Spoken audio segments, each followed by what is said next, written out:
വിഷയമില്ല, നമ്മൾ ആ, സംസാരിക്കും. Okay, thank you. ഓക്കെ. ഞാനൊരു അമിത മദ്യപാന രോഗിയാണ്.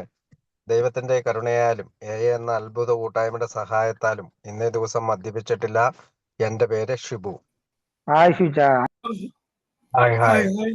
ആൽക്കോൾ ഹായ്, എല്ലാവർക്കും ഹായ്. ആൽക്കോളിസ് അനോണിമസില് നമ്മൾ അനേകം പുസ്തകങ്ങളെല്ലാം വായിച്ചു കഴിഞ്ഞ് ഇനി നമുക്ക് പ്രധാനപ്പെട്ട ഒരു പുസ്തകം അല്ലെ ബുക്ക് എന്ന രീതിയിൽ വായിക്കാനുള്ളത് ആം, നമ്മുടെ ബിൽ ഡബ്ല്യുവിന്റെ കോൺഫറൻസിൽ നടത്തിയ പ്രസംഗങ്ങളുടെ ആ, ഒരു ബുക്കാണ്. എന്റെ പേര് പെട്ടെന്ന് മറന്നുപോയി. അത് റെസ്പോൺസിബിലിറ്റി, അത് തന്നെ, റെസ്പോൺസിബിലിറ്റിയെ കുറിച്ച് പറയുന്ന ഒരു പുസ്തകമാണ് അത്. അതിനിടയിൽ ഞാൻ ഒരു ഇമ്പോർട്ടന്റ് ലേഖനങ്ങൾ ബിൽ ഡബ്ല്യു ചെയ്തിട്ടുണ്ട്. പുസ്തകത്തിന്റെ പേരൊന്ന് നോക്കട്ടെ കേട്ടോ. ആ പുസ്തകത്തിന്റെ പേര് അവർ ഗ്രേറ്റ് റെസ്പോൺസിബിലിറ്റി എന്നാണ്. Our great responsibility, a selection of Bill ഡബ്ല്യൂസ് general service conference talks 1951 to 1970. 1951 മുതൽ 1970 വരെ അദ്ദേഹം നടത്തിയ ഒരു പ്രധാനപ്പെട്ട പ്രസംഗങ്ങളുടെ ഒരു സമാഹാരമാണത്.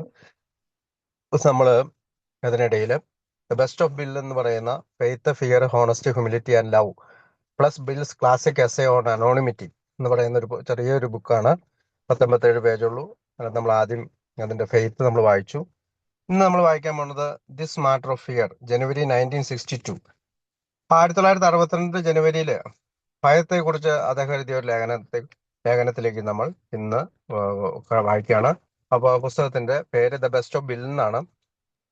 പേജ് നമ്പർ 11 ഫിയർ കൊടുത്തിരിക്കുന്നത്. നമുക്കത് വായിക്കാം. എന്നിട്ട് മലയാളത്തില് തർജ്ജിമ ചെയ്യാം. The best of bill, this matter of fear, January 1962. As the AA book says, fear is an evil, corroding thread.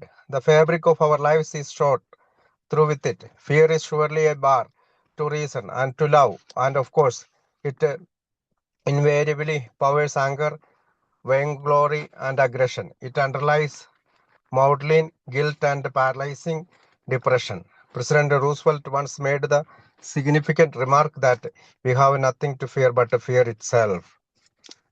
ഭയത്തിന്റെ ഈ വിഷയം, this matter of fear, Bill W A ഗ്രേപ്പോയില് ജനുവരി 1962 എഴുതിയ ഈ ലേഖനം പുസ്തകം പറയുന്നത് പോലെ, അദ്ദേഹം എഴുതിയത് വായിക്കാം. പുസ്തകം പറയുന്നത് പോലെ, ഭയം ഒരു ദോഷകരവും ക്ഷയിപ്പിക്കുന്നതുമായ നൂലാണ്.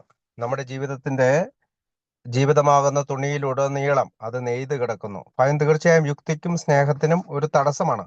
മാത്രമല്ല അത് കോപത്തിനും ആത്മാവിന്റെ വമ്പിനും ആക്രമണ സ്വഭാവത്തിനും സ്ഥിരമായ ശക്തി നൽകുന്നു. കരുണയില്ലാത്ത കുറ്റബോധത്തിന്റെയും നമ്മെ പ്രവർത്തനരഹിതമാക്കുന്ന വിഷാദത്തിന്റെയും അടിത്തറയിലും ഭയം തന്നെയുണ്ട്. പ്രസിഡന്റ് റൂസ്വെൽറ്റ് ഒരിക്കൽ വളരെ അർത്ഥവത്തായ ഒരു വാക്ക് പറഞ്ഞു: നമുക്ക് ഭയപ്പെടാനുള്ളത് ഭയത്തെ മാത്രമാണ്, അതല്ലാതെ മറ്റൊന്നുമില്ല. This is a severe indictment, and it is possibly too sweeping for all its usual destructiveness. We have found that fear can be the starting point for better things. Fear can be a stepping stone to produce prudence and to a decent respect for others. It can point the path to justice as well as to hate, and the more we have of respect and justice, the more we shall begin to find the love which can suffer much and yet be freely given. So, fear need not always be destructive because the lessons of its consequences can lead us to positive values. ഇത് വളരെ കടുത്തൊരു വിധിന്യായമാണ്. ഒരുപക്ഷെ ഇത് കുറച്ചധികം വ്യാപകമായ പ്രസ്താവനയായിരിക്കാം. ഭയം സാധാരണയായി നാശം വിതയ്ക്കുന്നതാണെങ്കിലും മെച്ചപ്പെട്ട കാര്യങ്ങളിലേക്കുള്ള തുടക്കമായി ഭയം മാറാമെന്ന് ഞങ്ങൾ കണ്ടെത്തിയിട്ടുണ്ട്. ഭയം വിവേകത്തിലേക്കും മറ്റുള്ളവരോടുള്ള ഉചിതമായ ബഹുമാനത്തിലേക്കുമുള്ള ഒരു പടിക്കല്ലാകും ഭയം. അത് വെറുപ്പിലേക്ക് എന്ന പോലെ തന്നെ നീതിയിലേക്കുള്ള ഒരു വഴിയും നമുക്ക് കാണിച്ചു തരാം. The achievement of freedom from fear to a lifetime undertaking, one that can never be wholly completed. When under heavy attack, acute illness, or in other conditions of serious insecurity, we shall all react well or badly, as the case may be. Only the vainglorious claim perfect freedom from fear, though their very grandiosity is really rooted in the fears they have temporarily forgotten. അതുകൊണ്ട് ഭയം എല്ലായ്പ്പോഴും നാശകരമായിരിക്കണമെന്നില്ല. കാരണം അതിന്റെ ഫലങ്ങളിൽ നിന്നുള്ള പാഠങ്ങൾ നമ്മെ നല്ലതും സൃഷ്ടിപരമായ മൂല്യങ്ങളിലേക്കും നയിക്കാം. ഭയത്തിൽ നിന്നുള്ള സ്വാതന്ത്ര്യം നേടുക എന്നത് ഒരു ജീവിതകാലം മുഴുവൻ നീളുന്ന പരിശ്രമമാണ്. അതൊരിക്കലും പൂർണ്ണമായി പൂർത്തീകരിക്കാൻ കഴിയില്ല. വലിയ ആക്രമണത്തിനിടയിലോ ഗുരുതരമായ അസുഖത്തിലോ അല്ലെങ്കിൽ ശക്തമായ സുരക്ഷിതത്വ കുറവുള്ള മറ്റ് സാഹചര്യങ്ങളിലോ സാഹചര്യമനുസരിച്ച് നാം എല്ലാവരും നല്ല രീതിയിലോ മോശം രീതിയിലോ പ്രതികരിക്കും. ഭയത്തിൽ നിന്ന് പൂർണ്ണമായി സ്വതന്ത്രരാണെന്ന് അവകാശപ്പെടുന്നത് ആത്മവമ്പുള്ളവർ മാത്രമാണ്. എന്നാൽ അവരുടെ അതിരുകടന്ന ആത്മപ്രാധാന്യത്തിന് പോലും യഥാർത്ഥത്തിൽ അടിത്തറയാകുന്നത് അവർ താൽക്കാലികമായി മറന്നുപോയ ഭയങ്ങളാണ്. Therefore, the problem of resolving fear has two aspects. We shall have to try for all the freedom from fear that is possible for us to attain. Then we shall need to find both the courage and the grace to deal constructively with whatever fears remain. Trying to understand our fears and the fears of others is bad. But a first step, the larger question is how and where we go from there. Since അപ്പോ അതുകൊണ്ട് ഭയം പ്രശ്നങ്ങൾ പരിഹരിക്കുന്ന പ്രശ്നത്തിന് രണ്ട് വശങ്ങളുണ്ട്. ഒന്നാമത് നമുക്ക് സാധ്യമായത്ര ഭയത്തിൽ നിന്നുള്ള സ്വാതന്ത്ര്യം നേടാൻ നാം ശ്രമിക്കണം. അതിനുശേഷം ശേഷിക്കുന്ന ഭയങ്ങളെ സൃഷ്ടിപരമായി നേരിടാനുള്ള ധൈര്യവും കൃപയും കണ്ടെത്തണം. നമ്മുടെ സ്വന്തം ഭയങ്ങളെയും മറ്റുള്ളവരുടെ ഭയങ്ങളെയും മനസ്സിലാക്കാൻ ശ്രമിക്കുന്നത് ആദ്യപടി മാത്രമാണ്. അതിനുശേഷം നമ്മൾ എങ്ങനെ എവിടേക്ക് മുന്നോട്ട് പോകുന്നു എന്നതാണ് വലിയ ചോദ്യം. Since AIS beginnings, I have watched as thousands of my fellows became more and more able to understand and to transcend. ഒരു second.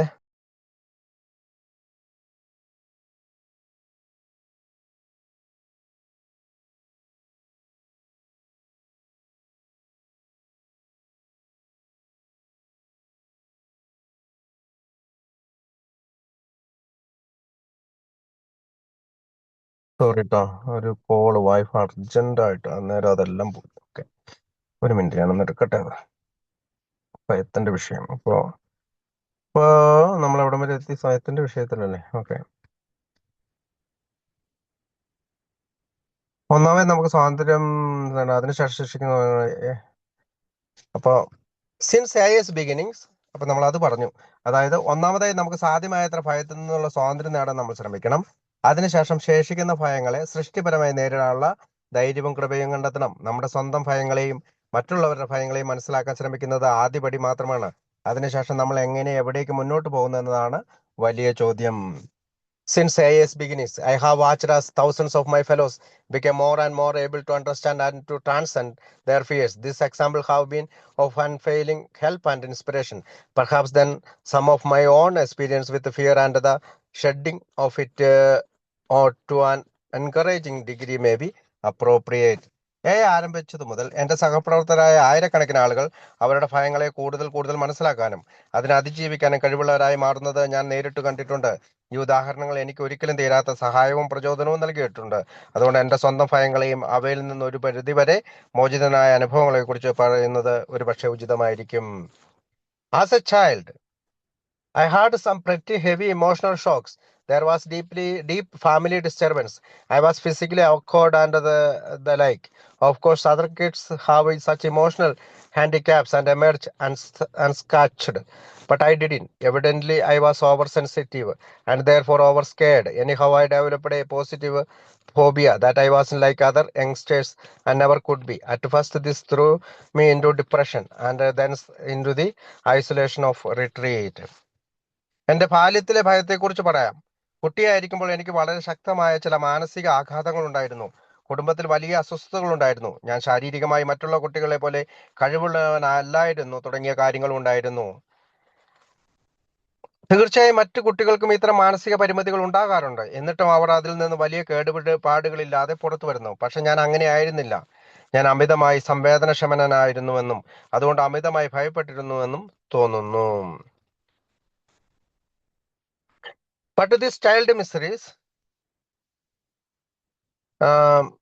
all of them generated by fear, become so unbearable that I turned highly aggressive thinking I never could belong and vowing I had never settled for any second-rate status. I felt I simply had to dominate in everything I choose to do, work or play. And this attractive formula for the good life began to succeed.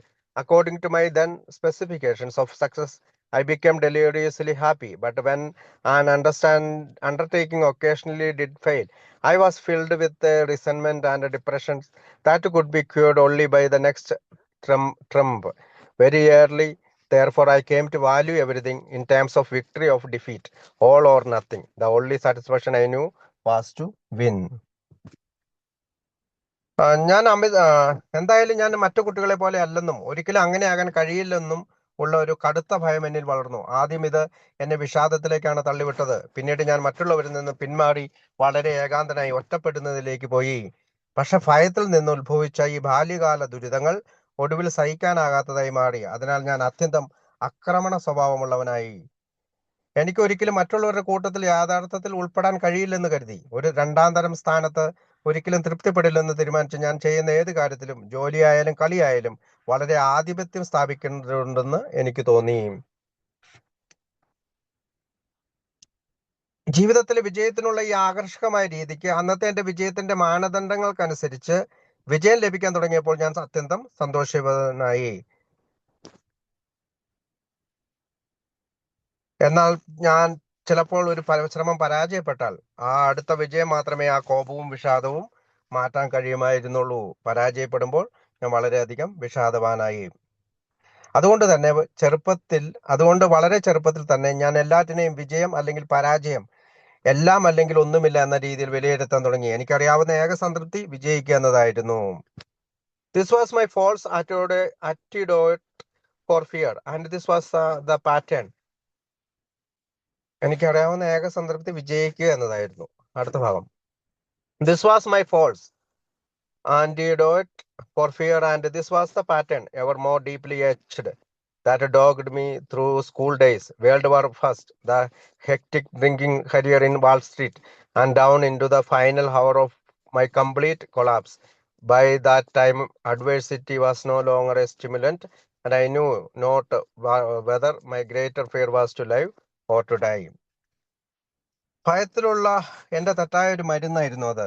ഭയത്തിനുള്ള എന്റെ തെറ്റായ പ്രതിവിധി ഇതായിരുന്നു. ഈ മാതൃക കൂടുതൽ ആഴത്തിൽ പതിഞ്ഞുകൊണ്ട് school കാലത്തും ഒന്നാം ലോക മഹായുദ്ധ കാലത്തും വാൾ സ്ട്രീറ്റിലെ അതിവേഗ മദ്യപാന ജീവിതത്തിലും ഒടുവിൽ ഞാൻ പൂർണ്ണമായി തകർന്നു വീണ അവസാന നിമിഷം വരെയും എന്നെ പിന്തുടർന്നു. ഈ മാതൃക എന്നെ പിന്തുടർന്നു.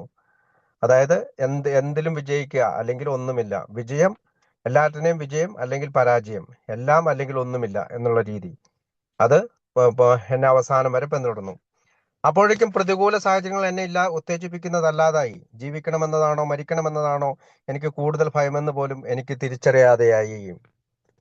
While my basic fear pattern is very common one, there are of course many others.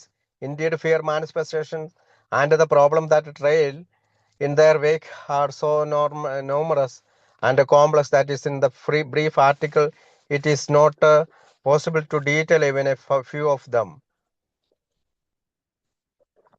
We can only review those spiritual resources and principles by which we may be able to face and deal with the fear in any of its aspects. ഭയത്തിന്റെ എന്റെ അടിസ്ഥാന മാതൃക വളരെ സാധാരണമായ ഒന്നാണെങ്കിലും തീർച്ചയായും മറ്റു പല മാതൃകകളുമുണ്ട്. വാസ്തവത്തിൽ ഭയത്തിന്റെ പ്രകടനങ്ങളും അതിന്റെ പിന്നാലെ വരുന്ന പ്രശ്നങ്ങളും അത്രയേറെ അനവധി സങ്കീർണമായവയാണ്. ഈ ചെറിയ ലേഖനത്തിൽ അവയിൽ ചിലത് പോലും മൊത്തമായി വിശദീകരിക്കാൻ അല്ലെങ്കിൽ വിവരിക്കാൻ കഴിയില്ല. അതുകൊണ്ട് ഭയത്തിന്റെ ഏതൊരു രൂപത്തെയും നേരിടാനും കൈകാര്യം ചെയ്യാനും നമുക്ക് സഹായകമായേക്കാവുന്ന ആത്മീയ വിഭവങ്ങളും തത്വങ്ങളും മാത്രമേ നമുക്കിവിടെ പരിശോധിക്കാൻ കഴിയൂ. In my own case, the foundation or stone of freedom from fear is that of faith, a faith that, despite all worldly appearances to the contrary, causes me to believe that I live in a universe that makes sense to me. This means a belief in a creator who is all power, justice, and love, a God who intends for me a purpose, a meaning, and a destiny to grow, however little and halting, toward his own likeness and image. Before the coming of faith, I had lived as an alien in a cosmos that too often seemed both hostile and cruel. In it there could be no inner security for me. അപ്പൊ ഭയത്തിൽ നിന്നുള്ള സ്വാതന്ത്ര്യത്തിന്റെ അടിത്തറ വിശ്വാസമാണ്. എന്റെ കാര്യത്തിൽ ഭയത്തിൽ നിന്നുള്ള സ്വാതന്ത്ര്യത്തിന്റെ അടിസ്ഥാനമായിട്ടുള്ള കല്ല് വിശ്വാസമാണ്. ലോകത്തിലെ എല്ലാ കാഴ്ചകളും അതിന് വിരുദ്ധമായി തോന്നിയാലും ഞാൻ അർത്ഥമുള്ള ഒരു പ്രപഞ്ചത്തിലാണ് ജീവിക്കുന്നതെന്ന് വിശ്വസിക്കാൻ എന്നെ പ്രേരിപ്പിക്കുന്ന ഒരു വിശ്വാസമാണ് വേണ്ടത്. ലോകത്തിലെ എല്ലാ കാഴ്ചകളും എനിക്ക് വിരുദ്ധമായി തോന്നിയാലും ഞാൻ അർത്ഥമുള്ള ഒരു പ്രപഞ്ചത്തിലാണ് ജീവിക്കുന്നത് വിശ്വസിക്കാൻ തന്നെ പ്രേരിപ്പിക്കുന്ന ഒരു വിശ്വാസം വേണം. എന്നെ സംബന്ധിച്ചിടത്തോളം അതിന്റെ അർത്ഥം സർവശക്തിയും നീതിയും സ്നേഹവും ഉള്ള ഒരു സൃഷ്ടാവിലേക്കുള്ള വിശ്വാസമാണ്. എനിക്കൊരു ലക്ഷ്യവും അർത്ഥവും ഒരു വിധിയുമുണ്ട്. എത്ര ചെറുതായാലും എത്ര മന്ദഗതിയിലുമായാലും അവന്റെ സ്വഭാവത്തോടെയും രൂപത്തോടും കൂടുതൽ സാമ്യമുള്ളവനായി വളരുക എന്നതാണ് ആ ലക്ഷ്യം എന്ന് ഞാൻ വിശ്വസിക്കുന്ന ദൈവത്തിന് വേണ്ടി ജീവിക്കുക എന്നാണ് അതിന്റെ ലക്ഷ്യം. വിശ്വാസം വരുന്നതിന് മുമ്പ് ഞാൻ പലപ്പോഴും ശത്രുതാപരമായിട്ടും ക്രൂരവും എന്ന് തോന്നുന്ന ആ ഒരു പ്രപഞ്ചത്തിൽ ഒരു അപരിചിതനെ പോലെ ജീവിച്ചിരുന്നു. അത്തരമൊരു ലോകത്ത് എനിക്ക് ആന്തരിക സുരക്ഷിതത്വം ഉണ്ടാക്കാൻ കഴിയില്ലായിരുന്നു. ഒരു അപരിചിതനെ പോലെയാണ് വിശ്വാസം വരുന്നതിന് മുമ്പ് ശത്രുതാപരമായിട്ടുള്ള മനോഭാവവും ക്രൂരമായിട്ടുള്ള മനോഭാവമായിരുന്നു എനിക്കുണ്ടായിരുന്നത്. അടുത്ത ഭാഗം. Dr. Carl Jung, one of the three founders of modern depth psychology, had a profound convictions upon this great dilemma of the world today. In paraphrase, this is what he had to say about it. Any person who has reached 40 years of age and who still have no means of comprehending who he is, where he is, or where he is next going, cannot avoid becoming a neurotic to some degree or other. This is a true whether his youthful drives for sex, material security, and a place in society have been satisfied or not satisfied. When the benign doctor said becoming neurotic, he might just as well have said becoming fear-ridden.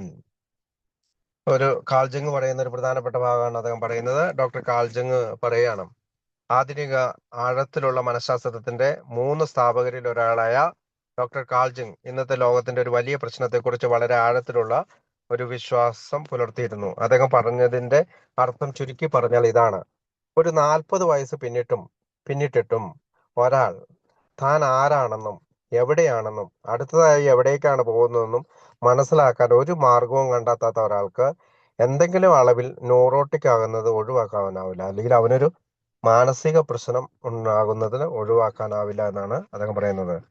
യൗവനകാലത്തെ ലൈംഗികപരമായ ആഗ്രഹങ്ങൾ, ഭൗതിക സുരക്ഷിതത്വം, സമൂഹത്തിൽ ഒരു സ്ഥാനം എന്നിവ ലഭിച്ചാലും ലഭിക്കാതിരുന്നാലും ഇത് വളരെ ശരിയാണ്. നല്ല ഡോക്ടർ ന്യൂറോട്ടിക് ആകുന്നു എന്ന് പറഞ്ഞപ്പോൾ അതിന് പകരം ഭയത്താൽ നിറഞ്ഞവനാകുന്നു എന്ന് പറഞ്ഞാലും അതേ അർത്ഥമായിരുന്നേനെ. ഭയമുള്ളവനാണെന്ന് പറഞ്ഞാലും അതേ അർത്ഥമായവന്. അടുത്ത ഭാഗം. This is exactly why we of AA place such emphasis on the need for faith in a higher power, define that was we may. We have to find a life in the world of grace and spirit, and this is certainly a new dimension for most of us. Surprisingly, our quest for this realm of being is not too difficult. Our conscious entry into it usually begins as soon as we have deeply confessed our personal powerlessness to go on alone and have made our appeal to whatever God we think there is, or maybe the gift of faith and the consciousness of a higher power is the outcome. As faith grows, so does inner security. The vast underlying fear of nothingness commences or to subside. Therefore, we of AA find that our basic antidote for fear is a spiritual awakening. It so happens that my own spiritual perceptions was electrically sudden and absolutely convincing. At once, I became a part of only a tiny part of a cosmos that was ruled by justice and love in the person of God. No matter what had been the consequences of my own willfulness and ignorance, or those of my fellow travelers on earth, this was still the truth. Such was the new and positive assurance, and this has never left me. I was given to know, at least for the time being, what the absence of fear could be like. Of course, My own gift of faith is not essentially different from those spiritual awakening, since received by countless years, it was only more sudden. But even this new frame of reference, particularly important though it was, only marked my entrance into that long path which leads away from fear and towards love. The only and deeply carved etchings of anxiety were not instantly and permanently rubbed out. Of course, they reappeared, and sometimes alarmingly. Higher പവറിലുള്ള വിശ്വാസം അല്ലെങ്കിൽ ഉന്നത ശക്തിയിലുള്ള വിശ്വാസം, ഇതാണ് എയിലെ നാം higher power ലുള്ള വിശ്വാസത്തിന്റെ ആവശ്യകതയ്ക്ക് എത്രയധികം പ്രാധാന്യം നൽകുന്നതിന്റെ ഒരു കാരണം. ഇതുകൊണ്ടാണ് നാം ഹയർ പവറിൽ ഉന്നത ശക്തിയിലുള്ള ഒരു വിശ്വാസത്തിന്റെ ആവശ്യകതയ്ക്ക് ഇത്രയധികം പ്രാധാന്യം നൽകുന്നതിന്റെ ഒരു കാരണം. ആ ഹയർ പവറിനെ നാം എങ്ങനെ നിർവഹിച്ചാലും പ്രശ്നമില്ല. നമുക്ക് കൃപയുടെയും ആത്മാവിന്റെയും ലോകത്തിലൊരു ജീവിതം കണ്ടെത്തേണ്ടതുണ്ട്. നമ്മിൽ ഭൂരിഭാഗം ആളുകൾക്ക് ഇത് തീർച്ചയായും ഒരു പുതിയ അളവാണ്. അത്ഭുതകരമായി ഈ പുതിയ ജീവിത ലോകത്തെ അന്വേഷിക്കുന്നത് അത്ര ബുദ്ധിമുട്ടുള്ള കാര്യമല്ല. ഒറ്റയ്ക്ക് മുന്നോട്ട് പോകാൻ നമുക്ക് കഴിയില്ലെന്ന സ്വന്തം ശക്തിയില്ലായ്മ ആഴത്തിൽ മനസ്സിലാക്കുകയും സമ്മതിക്കുകയും ദൈവമുണ്ടെന്ന് നാം കരുതുന്നുവെങ്കിൽ ആ ദൈവത്തോട്, അല്ലെങ്കിൽ ഉണ്ടാകാമെന്ന് കരുതുന്ന ദൈവത്തോട് സഹായം അഭ്യർത്ഥിക്കുകയും ചെയ്യുന്ന നിമിഷം തന്നെ ഈ ലോകത്തിലേക്കുള്ള നമ്മുടെ ബോധപൂർവമായ പ്രവേശനം സാധാരണയായി ആരംഭിക്കുന്നു. അതിന്റെ ഫലമായി വിശ്വാസത്തിന്റെ സമ്മാനവും ഉന്നത ശക്തിയെക്കുറിച്ചുള്ള ബോധവും നമുക്ക് ലഭിക്കുന്നു. വിശ്വാസം വളരുന്നതിനനുസരിച്ച് ആന്തരിക സുരക്ഷിതത്വം വളരുന്നു. ഒന്നുമില്ലായ്മയുടെ ആഴത്തിലുള്ള ഭയം പതുക്കെ കുറഞ്ഞു തുടങ്ങുന്നു. അതുകൊണ്ട് എയിലെ നാം കണ്ടെത്തിയിരിക്കുന്നത് ഭയത്തിനുള്ള നമ്മുടെ അടിസ്ഥാന പ്രതിവിധി ഒരു ആത്മീയ ഉണർവാണ്.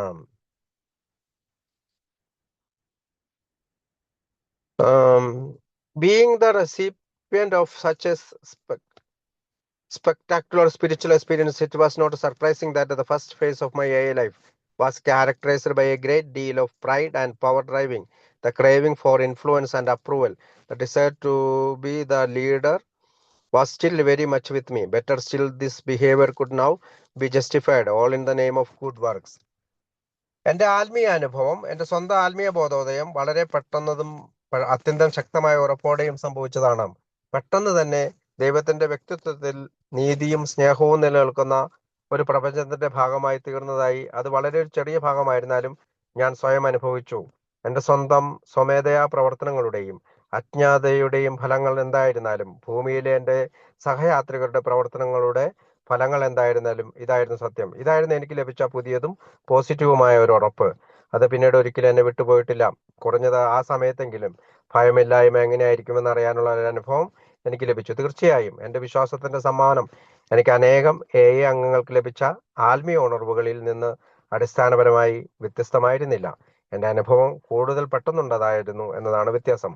എന്നാൽ ഈ പുതിയ കാഴ്ചപ്പാട് എത്ര നിർണായകമായിരുന്നാലും ഭയത്തിൽ നിന്ന് അകന്ന് സ്നേഹത്തിലേക്ക് നയിക്കുന്ന ദീർഘമായ പാതയിലെ എൻ്റെ പ്രവേശനം മാത്രമായിരുന്നു. ഉത്കണ്ഠയുടെ പഴയതും ആഴത്തിൽ പതിഞ്ഞതുമായ അടയാളങ്ങൾ ഉടൻ തന്നെ എന്നിൽ നിന്ന് മാറിപ്പോയില്ല. തീർച്ചയായും അവ വീണ്ടും പ്രത്യക്ഷപ്പെട്ടു, ചിലപ്പോൾ ഭയപ്പെടുത്തുന്ന രീതിയിൽ തന്നെ. I fortunately turned out that this rather blatant phase of my grandiosity, which lasted some years, was followed by a string of adversities. My demands for approval, which were obviously based on the fear that I might not get enough of it, began to collide with these identical traits in my fellow heirs, hence their savings of the fellowship from me, and I saving it from them, became an all-absorbing occupation. This, of course, became an occupation. This, of course, resulted in anger, suspicion, and all sort of frightening episodes in this remarkable and now rather amusing era of our affairs.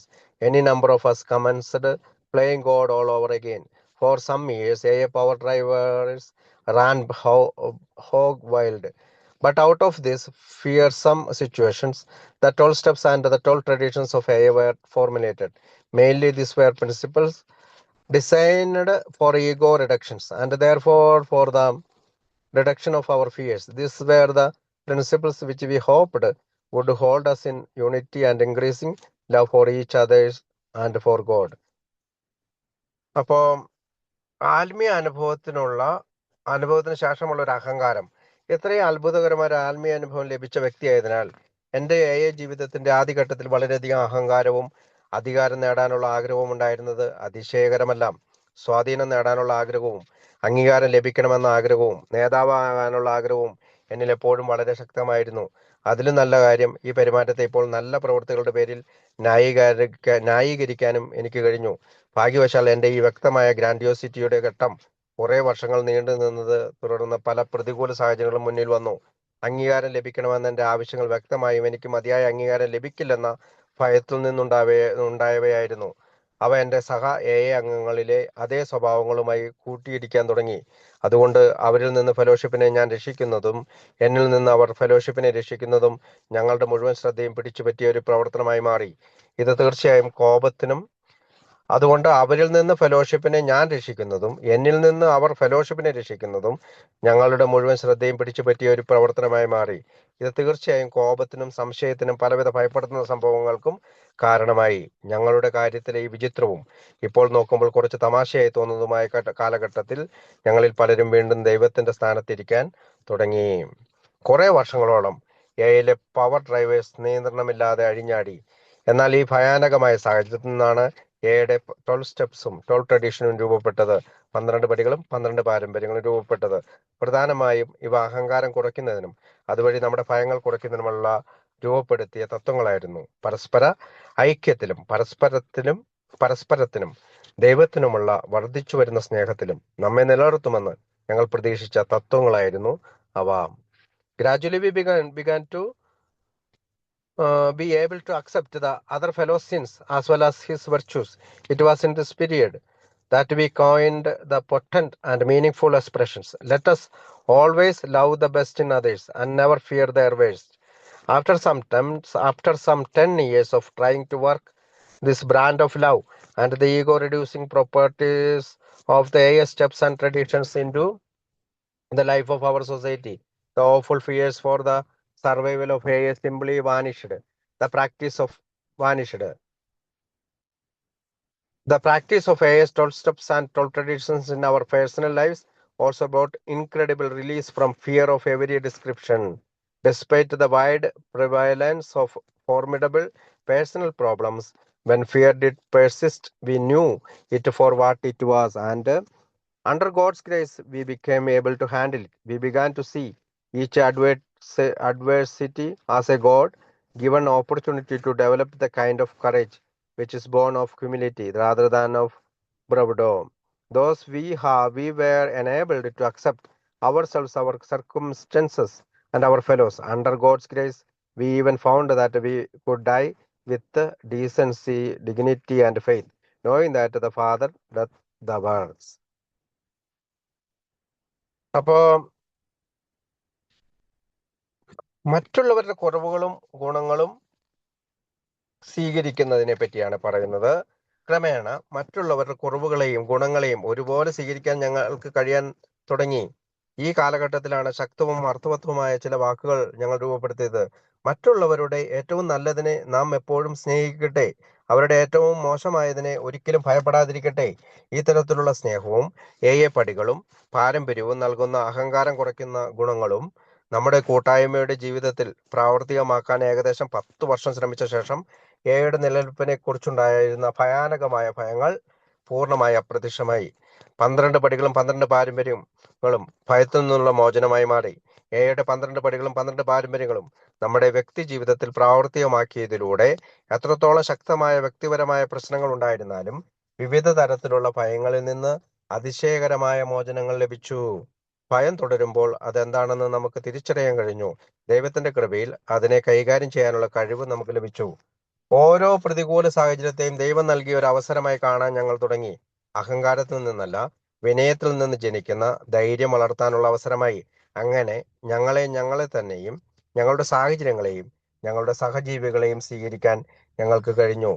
ദൈവത്തിന്റെ കൃപയിൽ പിതാവാണ് പ്രവൃത്തികൾ ചെയ്യുന്നതെന്ന് അറിഞ്ഞുകൊണ്ട് മാന്യതയോടെയും അന്തസ്സോടെയും വിശ്വാസത്തോടെയും കൂടി മരിക്കാനും കഴിയുമെന്ന് പോലും ഞങ്ങൾ കണ്ടെത്തി. ദൈവത്തിന്റെ കൃപയിൽ പിതാവാണ് പ്രവൃത്തികൾ ചെയ്യുന്നത് എന്ന് മനസ്സിലാക്കിക്കൊണ്ട് മാന്യതയോടെയും അന്തസ്സോടെയും വിശ്വാസത്തോടെയും കൂടി മരിക്കാനും കഴിയുമെന്ന് പോലും ഞങ്ങൾ കണ്ടെത്തി. We of AI now found ourselves living in a world characterized by destructive fears as never before in history, but in it we nevertheless see great areas of faith and tremendous aspirations toward justice and brotherhood. Yet no prophet can presume to say whether the world outcome will be blazing destructions or the beginning under God's intention of the brightest era yet known to mankind. I am sure we as well comprehend this scene in microcosm. We have experienced this identical state of terrifying uncertainty, each in his own life. In no sense pridefully, we as can say that we do not fear the world outcome, whichever course it may take. This is because we have been enabled to deeply feel and say, we shall fear no evil. Thy will not ours be done. ഇന്നത്തെ ലോകവും അതിലെ ഭയങ്ങളും ചരിത്രത്തിൽ ഇതുവരെ ഉണ്ടായിട്ടില്ലാത്തത്ര നാശകരമായ ഭയങ്ങൾ നിറഞ്ഞ ഒരു ലോകത്തിലാണ് ഇന്ന് എയിലെ നാം ജീവിച്ചു പോകുന്നത്. എങ്കിലും അതിനിടയിലും വലിയ വിശ്വാസത്തിന്റെ മേഖലകളും നീതിക്കും സാഹോദര്യത്തിനുമായുള്ള അതിശക്തമായ ആഗ്രഹങ്ങളും നാം കാണുന്നു. എന്നാൽ ലോകത്തിന്റെ അവസാനം എന്തായിരിക്കുമെന്നൊരു പ്രവാചകനും ഉറപ്പോടെ പറയാനാവില്ല. അത് കത്തുന്ന നാശമായിരിക്കുമോ, അതോ ദൈവത്തിന്റെ ഉദ്ദേശപ്രകാരം മനുഷ്യർ ഇതുവരെ അറിഞ്ഞതിൽ ഏറ്റവും പ്രകാശമാനമായ ഒരു കാലഘട്ടത്തിന്റെ തുടക്കമായിരിക്കുമോ? എന്നാൽ ഈ രംഗം എയിലെ നമുക്ക് നന്നായി മനസ്സിലാക്കാൻ കഴിയുമെന്ന് എനിക്ക് ഉറപ്പുണ്ട്. ചെറിയൊരു രൂപത്തിൽ ഓരോരുത്തരോടെയും സ്വന്തം ജീവിതത്തിൽ ഇതേ ഭയപ്പെടുത്തുന്ന അനിശ്ചിതത്വത്തിന്റെ അവസ്ഥ നാം അനുഭവിച്ചിട്ടുണ്ട്. യാതൊരു അഹങ്കാരവുമില്ലാതെ എയിലെ നമുക്ക് പറയാൻ കഴിയും, ലോകം ഏത് വഴിയിലേക്ക് പോയാലും അതിന്റെ അന്തിമ ഫലത്തെ നാം ഭയപ്പെടുന്നില്ല. കാരണം നമുക്ക് ആഴത്തിൽ അനുഭവിക്കാനും പറയാനും കഴിഞ്ഞിരിക്കുന്നു, ഞങ്ങൾ യാതൊരു തിന്മയെയും ഭയപ്പെടുകയില്ല. ഞങ്ങളുടെ ഇഷ്ടമല്ല, നിന്റെ ഇഷ്ടം നടപ്പാകട്ടെ. Often told, the following story can nevertheless bear repeating.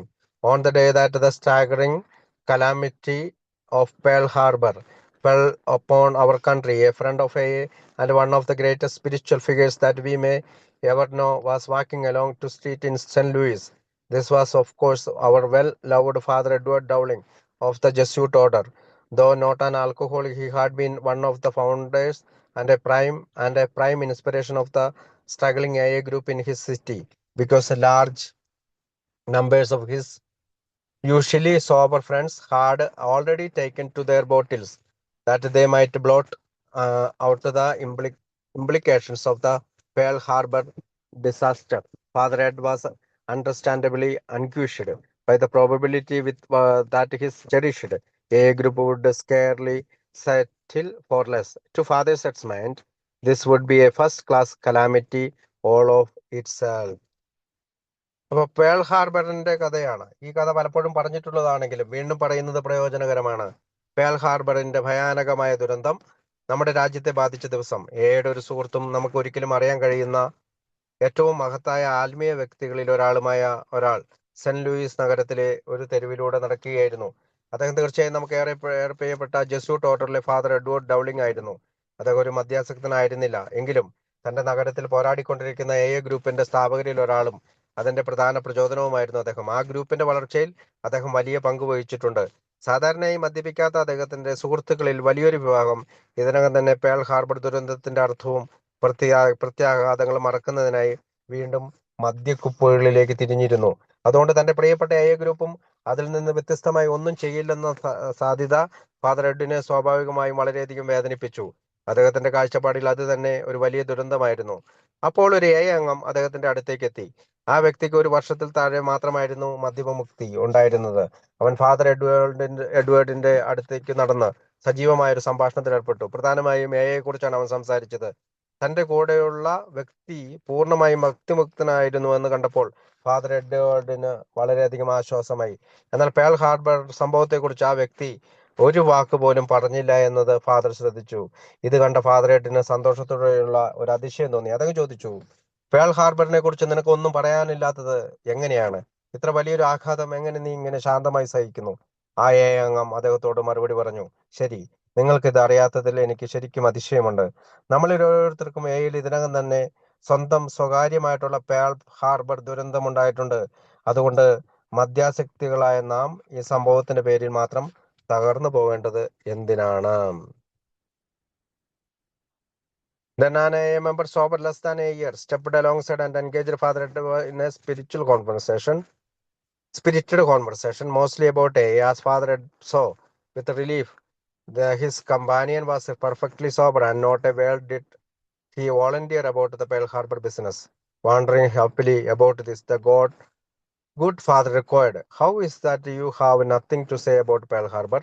How can you roll with a punch like that?" "Well," replied the AA, "I am really surprised that you don't know. Each and every one of us in AA has already had his own private Pearl Harbor. So I ask you, why should we all crack up over this one?" അപ്പോൾ അത് വായിച്ചാണ് pearl ഹാർബറിനെ കുറിച്ച് നിനക്കൊന്നും പറയാനില്ലാത്തത് എങ്ങനെയാണ്? അതൊരു വലിയൊരു ആഘാതം. എങ്ങനെ നീ ഇങ്ങനെ ശാന്തമായി സഹിക്കുന്നു? അപ്പോൾ ആ അങ്ങ് മറുപടി പറഞ്ഞു, "ശരി, നിങ്ങൾക്ക് ഇത് അറിയാത്തതിൽ എനിക്ക് ശരിക്കും അതിശയമുണ്ട്. നമ്മളിൽ ഓരോരുത്തർക്കും എയിൽ ഇതിനകം തന്നെ ഒരു സ്വകാര്യമായിട്ടുള്ള പേൾ ഹാർബർ ദുരന്തമുണ്ടായിട്ടുണ്ട്. അതുകൊണ്ട് മദ്യാസക്തരായ നാം ഈ സംഭവത്തിന്റെ പേരിൽ മാത്രം തകർന്നു പോകേണ്ടതിന്റെ ആവശ്യമില്ല. അതെന്തിനാണ് അങ്ങനെ എന്നാണ് അദ്ദേഹം ചോദിച്ചത്. അത് പറഞ്ഞുകൊണ്ട് നമുക്ക് ആ ഭാഗം അവസാനിച്ചു.